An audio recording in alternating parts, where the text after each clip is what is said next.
বিসমিল্লাহির রহমানির রহিম। পরম করুণাময় ও অসীম দয়ালু আল্লাহর নামে শুরু করছি।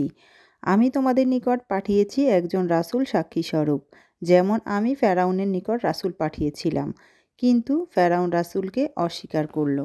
তাই আমি তাকে শক্ত শাস্তি দিলাম। সুতরাং তারা রক্ষা পাবে কি? সেদিন মিথ্যা জানলে, যে দিনটি শিশুকে বৃদ্ধ বানাবো, আকাশ ফেটে যাবে, আল্লাহর ওয়াদা পূরণ হবে। নিশ্চয়ই এটা এক নসিহত। তবে যার ইচ্ছে সে যেন প্রভুর পথ ধরে। আপনার রব জানেন যে আপনি ধ্যানমগ্ন থাকেন রাত্রির প্রায় 2/3, কোনো সময় অর্ধেক, কোনো সময় 1/3, ও আপনার সাথীদের একটি দল। আল্লাহ দিন ও রাত্রি নিয়ন্ত্রণ করেন। তিনি জানেন যে তোমরা তার হিসাব রাখতে পারবে না। তিনি তোমাদের দয়া করেছেন। তো তোমরা কিছু কোরআন পড়ো। আল্লাহ এটা জানেন যে তোমাদের মধ্যে কেউ রুগ্ন থাকবে এবং কেউ রিজিকের জন্য ভ্রমণ করবে, আর কেউ আল্লাহ যেটুকু সহজ রাস্তায় জিহাদে লিপ্ত থাকবে। তাই যতটুকু পারো কোরআন পড়ো, আর নামাজ কায়েম করো ও জাকাত প্রদান করো। আল্লাহকে নিষ্ঠার সাথে কার্যা হাসানা দাও, এবং যে নেকি স্বীয় উপকারার্থে প্রেরণ করবে তা আল্লাহর কাছে পাবে। তা অতি উত্তম ও ভালো পুরস্কার। ও আল্লাহর নিকট ক্ষমা চাও, নিশ্চয়ই আল্লাহ ক্ষমাশীল। আসসালামু আলাইকুম। নিপা আহমেদ ব্লগে সবাইকে স্বাগত জানাচ্ছি নতুন আরও একটি ব্লগ ভিডিও দেখার জন্য। আর এই মুহূর্তে কাছে এবং দূরে, দেশ এবং দেশের বাইরে থেকে যে যেখান থেকে আমার ব্লগ ভিডিওটি দেখছেন, সকলের সুস্থতা কামনায় শুরু করছি আমার আজকের ব্লগ। আমি নিপা বলছি অস্ট্রিয়া থেকে। আশা করছি কাছে দূরে যে যেখানে আছেন সবাই অনেক বেশি ভালো আছেন। আমরাও আল্লাহর অশেষ রহমতে আলহামদুলিল্লাহ ভালো আছি। আর এই তো আরও একটি নতুন দিনের নতুন ব্লগ নিয়ে চলে আসলাম আপনাদের মাঝে। তো আশা করছি আজকের ভিডিওটি আপনাদের কাছে অনেক বেশি ভালো লাগবে। আর আজকে আমি আপনাদের সাথে শেয়ার করব রান্নাঘরের কাজ অনেক বেশি সহজ করতে স্মার্ট গৃহিণীদের জন্য ছোট ছোট কিছু কিচেন টিপস। তো যাই হোক, আপনাদের সাথে কথা বলতে বলতে এই তো প্রথম টিপসটি শেয়ার করতেছি। তো দেখতেই পাচ্ছেন এখানে হচ্ছে আমি পটলের খোসা ছাড়িয়ে নিচ্ছি। তো আপনারা যারা বাংলাদেশে আছেন তারা তো কম বেশি অনেকেই হচ্ছে বটি দিয়েই হচ্ছে ছিলে নেন। তো চাইলে আপনারা যে কোনো সবজি ছিলার ক্ষেত্রে আপনারা এভাবে সিলারগুলো ব্যবহার করতে পারেন। এতে করে অনেক বেশি সময় বেঁচে যায়, খুব তাড়াতাড়ি হচ্ছে কাজগুলো করে নেওয়া যায়। যে সবজিটা ছিলতে গেলে বটি দিয়ে দেখা যাবে 10 মিনিটের মতো লেগে যাবে, তো সেই কাজটা দেখা যায় 2 থেকে 3 মিনিটের মধ্যেই হচ্ছে সিলার দিয়ে কেটে নেওয়া বা ছিলে নেওয়া সম্ভব। আপনারা যারা জানেন তারা তো জানেনই, আর যারা জানেন না তারা চাইলে এই পদ্ধতিটা ব্যবহার করতে পারেন। আশা করি আপনাদের সময়টা অনেক বেশি বেঁচে যাবে। তো এই তো এবার হচ্ছে দ্বিতীয় টিপসে চলে এসেছি। তো এখানে হচ্ছে আমি কাঁচকলা ছিলে নিয়েছি। তো কাঁচকলা ছিলে নিয়ে কলাগুলো এই তো আমি পানির মধ্যে হচ্ছে লবণ আর হলুদ দিয়ে হচ্ছে এভাবে ভিজিয়ে রাখবো। আর এতে করে দেখা যাবে কিছু সময় ভিজিয়ে রাখলে কলার যে এক্সট্রা কষ থাকে, তো কষগুলো অনেকটাই চলে যাবে।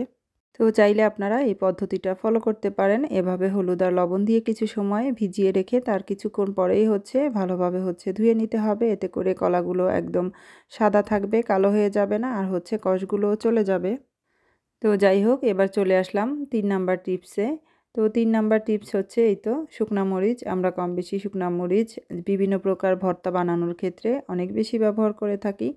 তো দেখা যায় যখন তখন হচ্ছে ভর্তাগুলো তৈরি করতে গেলে যে কাজটা করে রাখলে অনেক বেশি সহজ হবে, আর সেটা হচ্ছে একটু বেশি করে নিয়েই হচ্ছে আপনারা শুকনা মরিচগুলো টেলে রাখতে পারেন। আর টেলে এভাবে একটা কাচের বয়ামে করে নর্মাল ফ্রিজে রেখে দিতে পারেন। তো এতে করে শুকনা মরিচগুলো অনেক বেশি মচমচা থাকবে, আর যে কোনো সময় যে কোনো প্রয়োজনে আপনারা শুকনা মরিচগুলো ব্যবহার করতে পারেন ভর্তা করার ক্ষেত্রে। তো অবশ্যই শুকনা মরিচগুলো ভেজে টেলে নেওয়ার পরে ঠান্ডা করে তারপরে হচ্ছে বয়ামের মধ্যে রাখতে হবে। তো এই তো চলে এসেছি 4 নাম্বার টিপসে। তো 4 নাম্বার টিপস হচ্ছে আপনারা চাইলে যে কোনো সবজি বা তরকারি রান্না করে এভাবে যে কোনো এয়ারটাইট কন্টেনারে রাখতে পারেন। এতে করে খুব সুন্দরভাবে হচ্ছে নর্মাল ফ্রিজে ঠান্ডা হওয়ার পরে রেখে দিতে পারবেন। আর যে কোনো এয়ারটাইট কন্টেনারে করে রাখলে আর খাবারে কোনো গন্ধ হয় না, অনেক বেশি ফ্রেশ থাকে। তো এই তো এরপরে হচ্ছে এই তো পরবর্তী টিপসে চলে এসেছি। আর এটা হচ্ছে মুড়ি। তো আপনারা তো দেখতেই পাচ্ছেন। তো আপনারা যারা মুড়ি বেশি খাওয়া হয় যাদের, তো কম বেশি তো আমরা অনেকেই হচ্ছে মুড়ি এভাবে হচ্ছে চালনের মধ্যে নিয়ে জালিতে নিয়ে আমরা চেলে নিই। তো চাইলে আপনারা এই কাজটা একদম বেসিনের মধ্যেই করে নিতে পারেন। তো এই তো দেখতেই পাচ্ছেন বেসিনের মধ্যে এভাবে যদি চেলে নেওয়া হয়, এতে করে হচ্ছে ঘরটা আর বেশি নোংরা হয় না, আর সময় নষ্ট করে হচ্ছে ঘরটা পরিষ্কার করার প্রয়োজন হয় না। এভাবে যদি একবারে বেসিনেই আপনারা যদি চেলে নেন, এতে করে সময়টাও বেঁচে যাবে, কষ্টটাও অনেকটা কমে যাবে। আর হচ্ছে এই তো তার সাথে পরবর্তী আরও একটা টিপস শেয়ার করছি। এভাবে যদি আপনাদের ঘরে কারো মুড়ি যদি নরম হয়ে যায়, তো চাইলে যে কোনো কাচের বাটি বা যে ধরনের বাটিগুলো ওভেনে ব্যবহার করা যায় সেগুলোর মধ্যেই হচ্ছে এভাবে ওভেনে দিয়ে কিছু সময় হচ্ছে গরম করে নেবেন। তো একবারে বেশি সময় নিয়ে গরম করতে যাবেন না, দেখা যাবে এতে করে ওভেনে সমস্যা হতে পারে। খুবই কম সময় করে হচ্ছে 30 সেকেন্ড বা 20 সেকেন্ড করে কিছু সময় চালু দিবেন, তারপরে বন্ধ করে আবার কিছু সময় পরে মুড়িগুলো একটু নাড়াচাড়া দিয়ে আবারও হচ্ছে আপনারা ওভেনে দিবেন। তো এভাবে 1 থেকে 1.5 মিনিট হচ্ছে গরম করে নিলেই হচ্ছে একদম কম সময়ের মধ্যে হচ্ছে মুড়িগুলো মচমচা হয়ে যাবে। তো অনেক সময় দেখা যায় আমরা চুলায় যেকোনো ফ্রাই প্যান বা কড়াইয়ের মধ্যে হচ্ছে আমরা ভেজে নিই, এতে করে অনেক সময় পুড়ে যাওয়ারও চান্স থাকে আর হচ্ছে সময়টাও বেশি লাগে। তো এভাবে যদি আপনারা ওভেনে করে গরম করে নেন, এতে করে সময়টাও বেঁচে যাবে আর খুব তাড়াতাড়ি হচ্ছে মুড়িগুলো একদম মচমচা হয়ে যাবে। তো যাই হোক, এদিকে টিপস শেয়ার করতে করতে আমি হচ্ছে একটু আমড়া কেটে নিয়েছি। তো আমড়াটা হচ্ছে একটু লবণ আর শুকনা মরিচের গুঁড়া দিয়ে হচ্ছে আমরা খেয়ে নিব। তো যাই হোক, এবার চলে আসলাম পরবর্তী টিপসে। আর পরবর্তী টিপস হচ্ছে এই তো গরম মশলা। আমরা কম বেশি রান্নার ক্ষেত্রে বেশিরভাগ সময় গরম মশলাগুলো ব্যবহার করে থাকি। তো এভাবে হচ্ছে সমস্ত প্রকার গরম মশলাগুলো টেলে নিয়ে যদি আমরা গুঁড়া করে রেখে দিই, আর গুঁড়া করে রেখে দেওয়ার সময় সাথে একটু লবণ ব্যবহার করবেন, আপনারা একটু লবণ দিয়ে রাখবেন। এতে করে একদম গুঁড়া মশলাগুলো ফ্রেশ থাকবে, টাটকা থাকবে, ঘ্রাণটা ভালো থাকবে।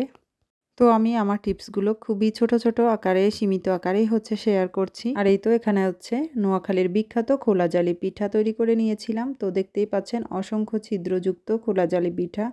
তো আপনারা চাইলে এই পিঠাটা খুবই অল্প সময়ে তৈরি করে নিতে পারেন। তো আমি এখানে ময়দা দিয়ে আর হচ্ছে ডিম দিয়ে এই পিঠাটা তৈরি করেছি।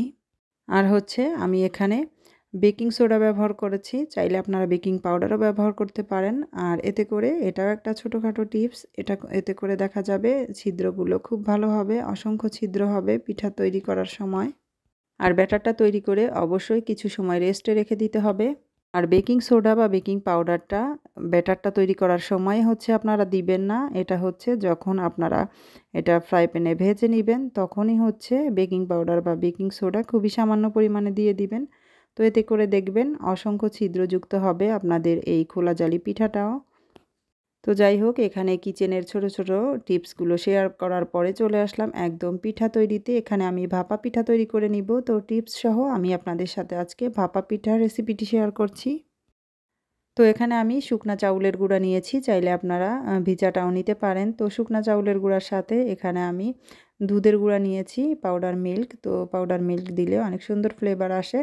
আর তার সাথে আমি পরিমাণ মতো দিয়ে দিয়েছিলাম এখানে হচ্ছে লবণ, আর হচ্ছে 2 টেবিল চামচ হচ্ছে চিনি দিয়েছি। তারপর হচ্ছে নর্মাল টেম্পারেচারের পানি দিয়ে আস্তে আস্তে করেই হচ্ছে আমি এই তো গুঁড়িগুলো মেখে রেখেছি। তো চাইলে আপনারা পানির পরিবর্তে এখানে হচ্ছে আপনারা লিকুইড দুধও ব্যবহার করতে পারেন। তো দেখেই নিয়েছেন আমি গুঁড়িগুলো কিভাবে মেখে নিয়েছি। হাতের মুঠোয় করলে হচ্ছে গুঁড়িগুলো শক্ত হয়ে গিয়েছে, পরে আবার হচ্ছে চাপ দিলে ভেঙে যাচ্ছে। এভাবেই হচ্ছে গুঁড়িগুলো দিয়ে মেখে রাখতে হবে। আর এই তো এরপরে গুঁড়িগুলো আমি 1 ঘন্টা মতো এভাবে রেখে দিয়ে তারপরে হচ্ছে এই তো চেলে নিয়েছি একটা চালনির সাহায্যে। আর তার সাথে আরও একটা টিপস হচ্ছে, যদি শুকনা চাউলের গুঁড়া হয় এতে করে পানির পরিমাণটা একটু বেশি লাগবে, আর ভিজা চাউলের গুঁড়ার ক্ষেত্রে পানির পরিমাণটা একটু কম লাগবে। আর আমি যেহেতু গুঁড়া দুধ ব্যবহার করেছি এই জন্যই হচ্ছে লিকুইড দুধ ব্যবহার করিনি, পানি দিয়েই হচ্ছে মেখে নিয়েছি। চাইলে আপনারা গুঁড়া দুধটা ব্যবহার না করলেও পারেন, লিকুইড দুধ দিয়েও হচ্ছে পানির পরিবর্তে গুঁড়িগুলো মেখে নিতে পারেন। আর এই তো অন্যদিকে আমি নারিকেল আর হচ্ছে গুড়ও রেডি করে নিয়েছি পিঠা তৈরির জন্য। তো এই তো, আর আমি যেহেতু শুকনা চাউলের গুঁড়া দিয়েই পিঠাগুলো তৈরি করছি, তো শুকনা চাউলের গুঁড়া সবসময় একটু বেশি সময় ভিজিয়ে রাখলেই হচ্ছে পিঠাগুলো খুব বেশি ভালো হয়। তো আমি 1 ঘন্টারও বেশি সময় নিয়ে হচ্ছে গুঁড়িগুলো মেখে রেখেছিলাম। আর তারপরে হচ্ছে চালনি দিয়ে চেলে নিয়েছি খুব ভালোভাবে। তো এই তো একটা বাটি নিয়েছি, বাটির মধ্যেই তো প্রথমে গুঁড়ি দিয়েছি, তারপরে হচ্ছে একটু দিয়েছি নারকেল আর হচ্ছে গুড় দিয়ে দিলাম। আর এই তো দেখতেই পাচ্ছেন, এগুলো তো আসলে বলে বোঝানোর কিছু নাই, দেখেই বুঝে নিতে হবে, খুবই সহজ। আপনারা যারা জানেন তারা তো জানেনই, আর যারা জানেন না তাদের জন্য হয়তো একটু হলেও উপকারে আসবে। আর আমার হাতের কাছে যেহেতু ভাপ দেওয়ার জন্য পাতিলও ছিল না আর হচ্ছে বাটিও ছিল না, এজন্য আমার ঘরে বাসায় যেটা ছিল আমি সেটা দিয়েই হচ্ছে ভাপা পিঠা তৈরি করে নিয়েছি। আর ভাপা পিঠা তৈরির ক্ষেত্রে যদি বাটিগুলো একদম পাতলা হয়, একটু ছোট ছোট করে তৈরি করে নেওয়া যায়, এতে করেই হচ্ছে ভাপটা খুব ভালোভাবে লাগে। আর পিঠাগুলো তৈরি করতেও খুব বেশি সময় লাগে না।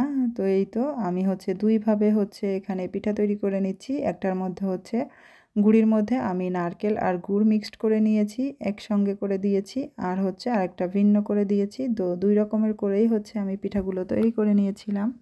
তো যেভাবেই তৈরি করেন না কেন স্বাদ কিন্তু মাশাআল্লাহ অনেক বেশি ভালো আসে। আর যদি গুঁড়িগুলো একদম ফ্রেশ হয়, একদম টাটকা হয়, তাহলে আরও বেশি ভালো লাগে খেতে। তো যেহেতু আমরা বিদেশে থাকি, এখানে তো আমাদের বেশিরভাগই শুকনা চাউলের গুঁড়াগুলোই হচ্ছে ব্যবহার করতে হয়।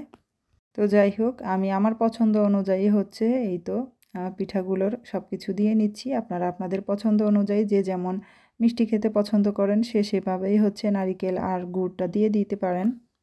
তো চুলাতে অলরেডি আমি হচ্ছে পাতিল বসিয়ে দিয়েছি। তো পাতিলের উপরে আমি এই তো একটা প্লাস্টিকের জালি দিয়েছি। তো জালি দিয়েই হচ্ছে তার ভিতরে পিঠাগুলো ভাপ দিয়ে নিব। তো এখানে আমি নেট দিয়েছিলাম, নেটের মধ্যেই হচ্ছে পিঠাগুলো এই তো ভাপ দিয়ে নিচ্ছি। চাইলে আপনারা রাইস কুকারের মধ্যে করেও হচ্ছে রাইস কুকারের উপরের স্ট্রেনারে করেও হচ্ছে ভাপ দিয়ে নিতে পারেন। তো এই তো একটা একটা করে একে একে আমি সবগুলো পিঠাই তৈরি করে নিব। তো যাই হোক, আজকে টিপস সহ এখানে ভাপা পিঠার রেসিপিটি শেয়ার করলাম, আর সেই সাথে ছোট ছোট কিছু কিচেন টিপস শেয়ার করেছি। তো সব কিছু মিলিয়ে আজকে আমার এই টিপস ভিডিওটি আপনাদের কাছে কেমন লেগেছে অবশ্যই কমেন্টস করতে ভুলবেন না। আর ভালো লাগলে অবশ্যই লাইক কমেন্ট শেয়ার করবেন এবং চ্যানেলটি সাবস্ক্রাইব করে আমার চ্যানেলের পাশেই থেকে যাবেন। তো আমরা ছোট ছোট কিছু টিপস ফলো করলেই হচ্ছে আমাদের কিচেনের কাজগুলো অনেক বেশি সহজ করতে পারি, খুবই অল্প সময়ের মধ্যে কিচেনের কাজগুলো করে নিতে পারি। আর দৈনন্দিন জীবনে আমাদের প্রত্যেকেরই এই কাজগুলো করতে হয় প্রতিনিয়ত। আর এই কাজগুলোই যদি আমরা একটু বুদ্ধি খাটিয়ে খুব অল্প সময়ের মধ্যে করে নিতে পারি, এতে করে আমাদের সময়টা অনেকটা বেঁচে যায়, আমরা খুবই সহজভাবেই সব কিছু করে নিতে পারি। আর এই তো এদিকে আপনাদের সাথে কথা বলতে বলতে আমি খুবই লোভনীয় মজাদার শীতের গরম গরম ভাপা পিঠাগুলো তৈরি করে নিয়েছি। তো এটা দেখতে যেমন লোভনীয় হয়েছে, খেতেও মাশাআল্লাহ অনেক বেশি মজা হয়েছিল। তো আজকে আমার এই টিপস সহ ভাপা পিঠার রেসিপি আর সেই সাথে কিচেন টিপসগুলো আপনাদের কাছে কেমন লেগেছে অবশ্যই জানাতে ভুলবেন না। আর অনেক বেশি ধৈর্য নিয়ে যারা যারা এখনও পর্যন্ত আমার ভিডিওটি দেখে যাচ্ছেন তাদেরকে অসংখ্য অসংখ্য ধন্যবাদ। তো আজকের মতো বিদায় নিয়ে নিচ্ছি। আবারও নতুন কোনো ভিডিও নতুন নতুন কোনো রেসিপি নিয়ে চলে আসবো আপনাদের সামনে। আর সেই পর্যন্ত সবাই অনেক অনেক বেশি ভালো থাকবেন, সুস্থ থাকবেন। আল্লাহ হাফেজ অ্যান্ড আসসালামু আলাইকুম।